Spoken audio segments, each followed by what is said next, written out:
Defense News is proudly sponsored by Navy Federal Credit Union. If you're a member of our nation's armed forces, the Department of Defense, or if your family is, we'd be proud to serve you too.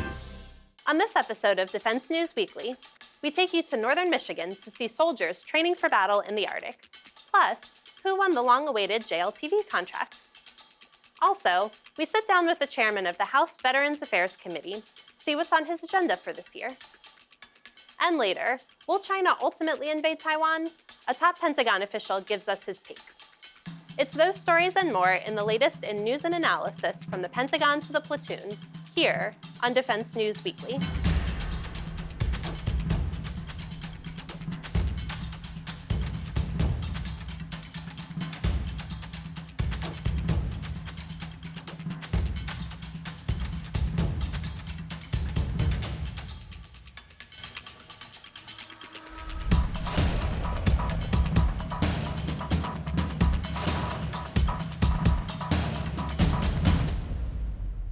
Welcome back to Defense News Weekly. I'm Megan Eckstein.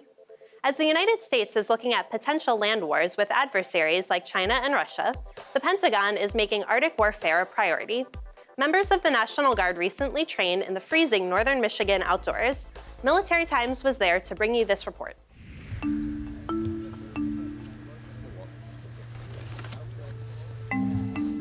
What are you guys learning that's different here? Things that you're going to take if we ever operate in such an environment, like, or even colder than this.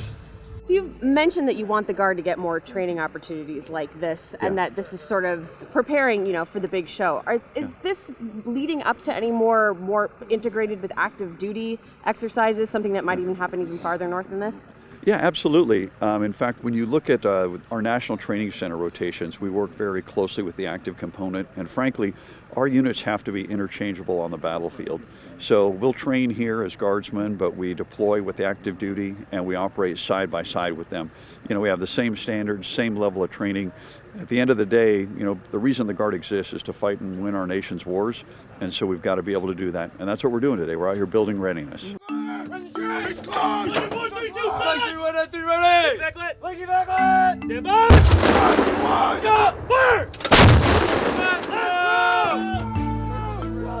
Do you think some of those more integrated exercises, is that a 2023 thing, 2024?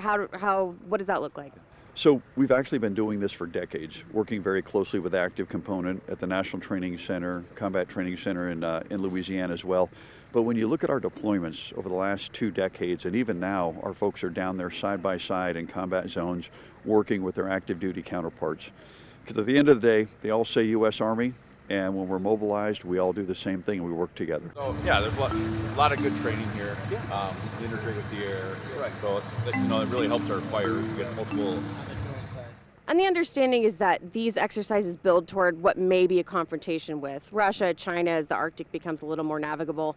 Is there any sort of rejiggering or rethinking of that strategy now, having seen the Russian military's performance in Ukraine, that maybe China is there a place to shift more toward what a Chinese confrontation would look like versus a Russian confrontation? And do you back off Russia at all because of what we've seen?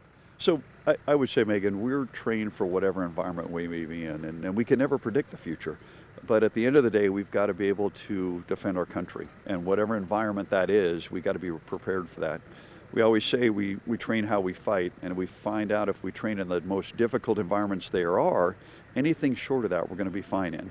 And that's what you see out here. Now, it is cold, it's not super cold, but at the end of the day, we're learning a lot of great lessons, and our soldiers are out here training, and they can operate in this environment. So it gives them the confidence, no matter where they go, they're going to be able to do their job. Mm-hmm. Hey, are we out of primers? Hurry up! Stop! Fire! Charlie G, please be here, ready to fire! They're fine. They're fine. Well, clear! And National Guard troops have been over in Ukraine, now spending more time over in Germany training Ukrainian troops, but there are also Latvian troops that are here in Michigan training with these guys. What does that look like? So this is really highlights our state partnership program. So Michigan and Latvia are state partners for almost 30 years now. And what we do is we take that opportunity to train with them as well. In fact, they've reached some of the highest level of training. And any opportunity we can to work with them, another NATO ally, train together, it just helps build those relationships and make us both better. And are there plans to do this sort of thing over in Latvia with them eventually? So it'll depend on the training area. I know that we've got units that are over there from the United States working with them already, and any opportunity we can, we absolutely take that, and we go over there and train with them or train with them here. Stand by! Fire! Next round! And in one piece of contracting news, AM General has beat out Oshkosh in a contract to build more Joint Light Tactical Vehicles for the U.S. Army. The JLTV contract is valued at more than $8.5 billion. AM General lost to Oshkosh in the original 2015 competition to build the JLTV. This contract would provide the Army with more than 20,000 vehicles and nearly 10,000 trailers for the Joint Force and foreign customers. The JLTV will be built in a military production facility at AM General's 96-acre Mishawaka manufacturing campus in Indiana. The company expects deliveries to begin 17 months after contract award. Coming up next, we sit down with the new chairman of the House Veterans Affairs Committee to discuss his plans as he starts the job.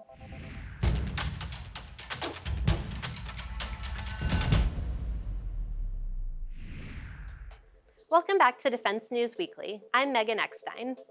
Representative Mike Bost took the helm of the House Veterans Affairs Committee in January and has big plans. Military Times Capitol Hill Bureau Chief Leo Shane spoke to Bost in a wide-ranging interview that touched on several topics. Here is part 2 of their conversation. What are you going to do different this year now that you're the chairman to make sure that those community care options are there and to make sure that those Mission Act things are being implemented? One thing we do, when you move into the majority, you get a larger staff. We've got a larger staff. We're going to be out in the field. We were that way in the minority anyway. But now and understand this, I have one of the best staffs on the Hill. There is no doubt in my mind. They have the most experience and they have the know-how of what we're looking for. And sometimes the management of the VA forgets that we have the oversight, that we control their budget, and that they do need to answer to us, and that the staff is an extension of we as members of Congress. And so we'll be doing it. We're going to be out there. I know there's been some points of frustration with that in the past and how responsive this VA has been to you. How would you characterize your relationship with the Secretary and with the senior staff? My relationship with the Secretary is very good.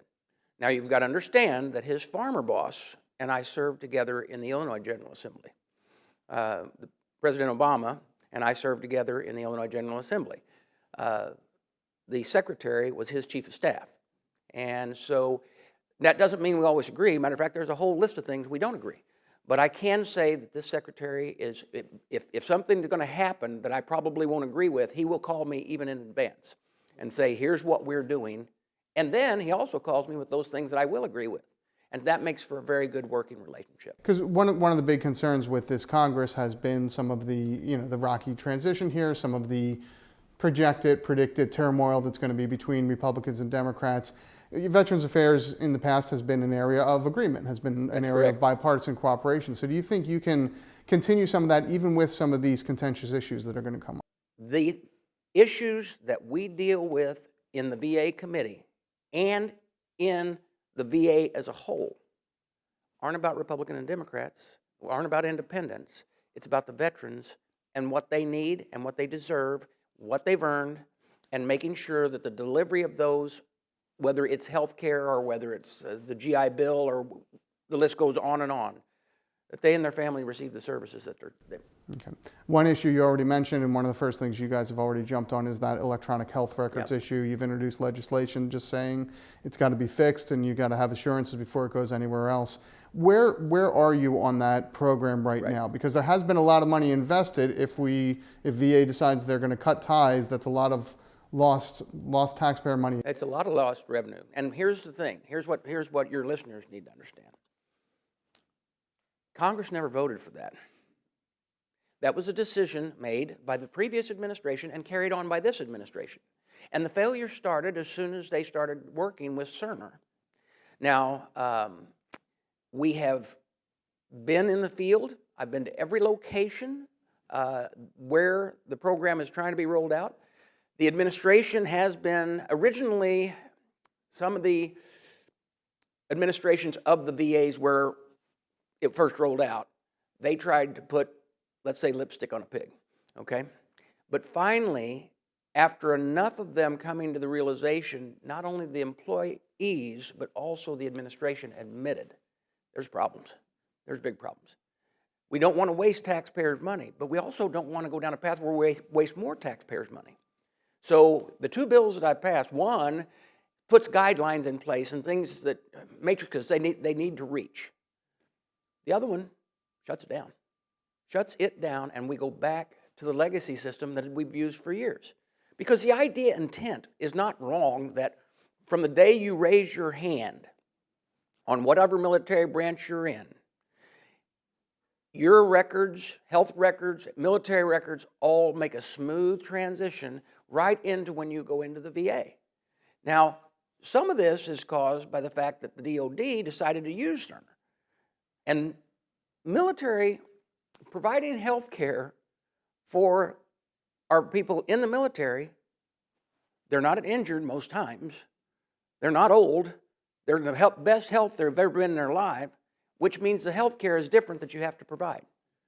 When you come out, that's when things start, not that I would know that my body starts breaking down at 62, but it is a case where you're providing for a different group, and you're providing until the very end of their lives, and VA also provides for that benefit that a burial or whatever, or the benefit that might be for the spouse after that. And to try to keep up with that, we need to be able to be in the 20th century in a place where we have electronics and healthcare. So what I'm hearing here is while you support the idea of a lifelong system, that may not be practical in a lot of terms for what veterans need for their medical care. Right. The question is, who is putting the system together? And what we've discovered, and that's why we're having to make, they may be real good at a computer, but they can't figure out what that computer needs to do to complete the mission for healthcare.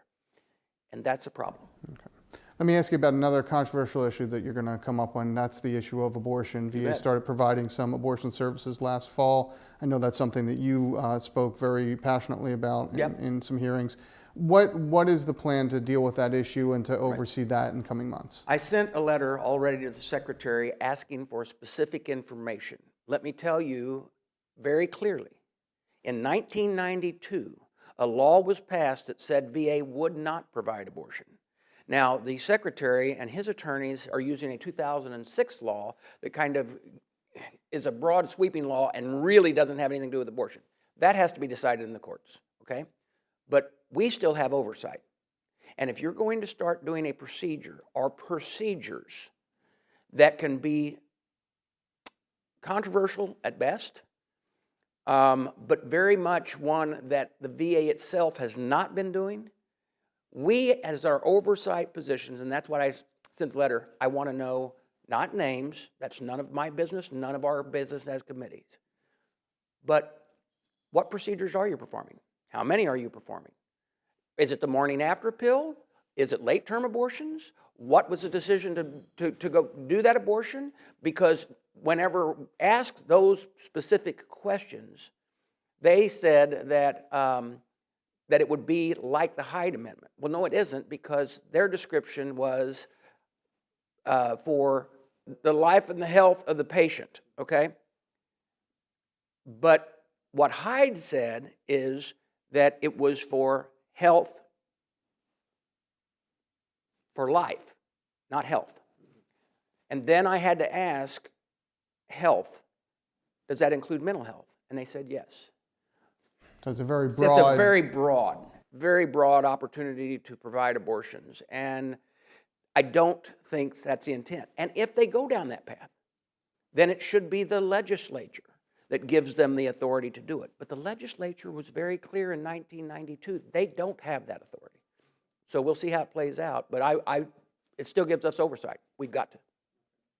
Issue of VA funding. Yep. You guys have been very supportive, giving VA a lot of money in the past, but I know with the PACT Act passing and some of the ways that money's classified, there's a lot of concern right now Right. that some of these veterans programs may cause a lot of budgeting issues as we go ahead. Well, So- it is going, we already know it is.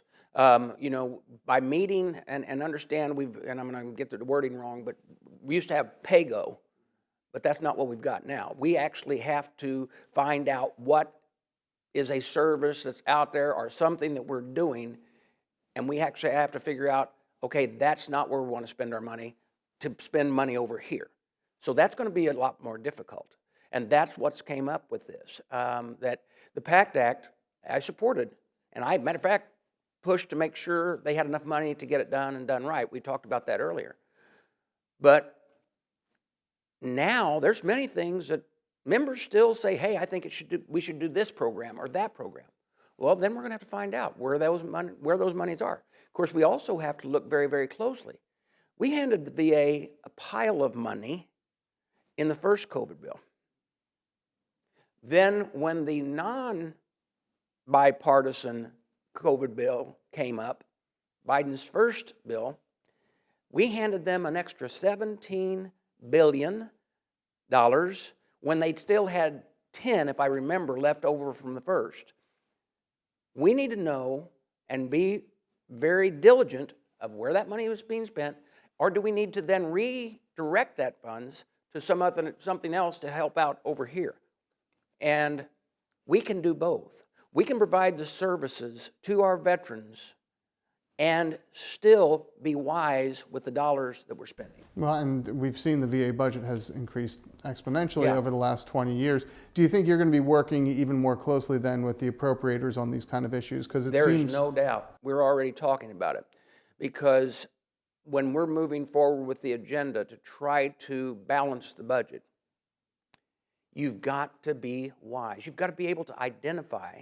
Now let me say this, because right now when we're doing this is when the speaker himself is trying to get the president to sit down and talk about that spending problem. Chairman, thank you so much. Thank Looking you. forward to covering all this with you this year. So, Look forward to it. all right. For more of that interview, make sure to follow Military Times on YouTube. When we return, is inflation getting the best of you? Our personal finance expert gives you tips on making your money last longer these days.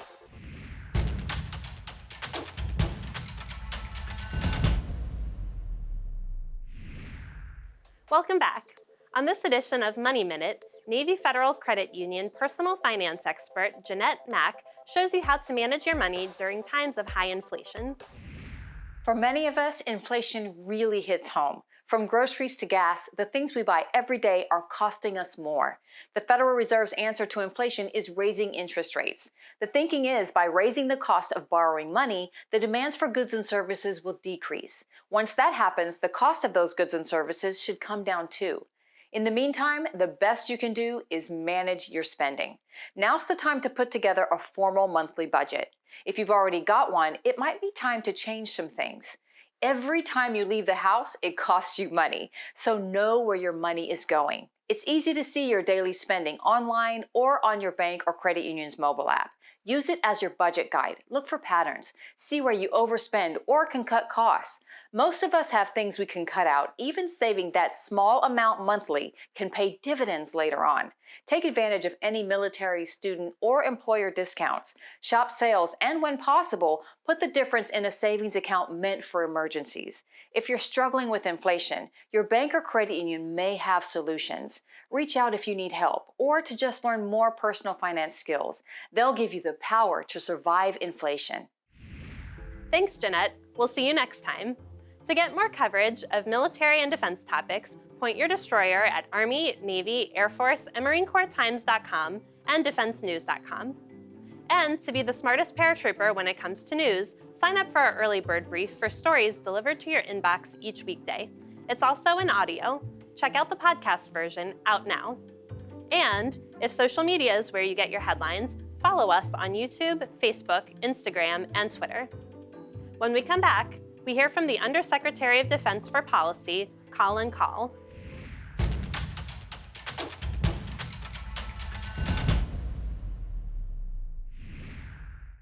Welcome back to Defense News Weekly. I'm Megan Eckstein. Ever since the invasion of Ukraine nearly a year ago, experts have thought that China would follow Russia's suit. But one Pentagon official says that China might be holding off on attacking Taiwan. In my view, I don't see anything that indicates that this thing is imminent in the next couple of years, and I'll tell you why.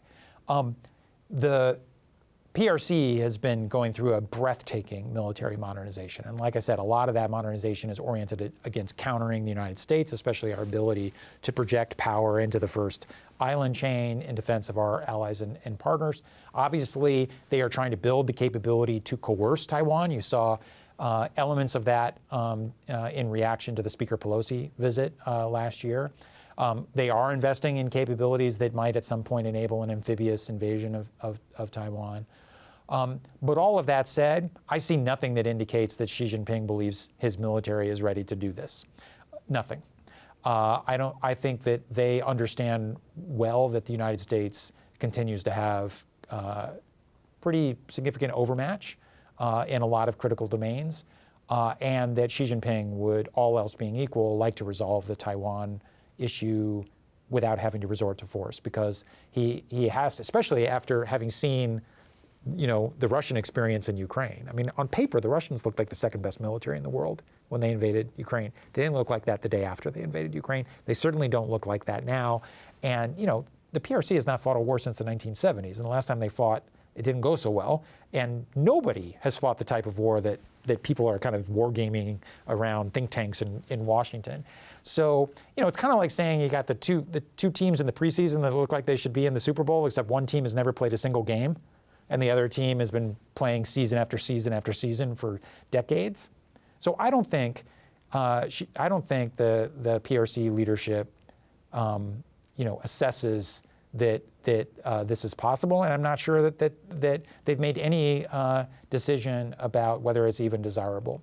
So I think what we need to be mindful of is our deterrent capability is meaningful and real right now. But what the NDS says is that there's an imperative to sustain that edge and to strengthen it over time. And we are committed to doing that so that every single day our adversaries wake up and say, today is not the day. And that's true tomorrow, and the day after that, and the day after that, and the day after that. So we are committed, and I think we can put a lot more time on the clock. And in the interim, we owe it to the American people to not seek a conflict or confrontation, because it's not in our interest to have it either. It's not in the world's interest to have it. Nobody is seeking a confrontation with the PRC or anybody else. Our posture is to defend our allies and partners and to deter aggression. We do not want a conflict. The good news is I do not think a conflict is imminent unless we kind of stumble into one, and we will be very mindful to not let that happen. That's all we have time for this week. Please visit us on militarytimes.com and defensenews.com for more coverage. Thanks for joining us, and we'll see you next week.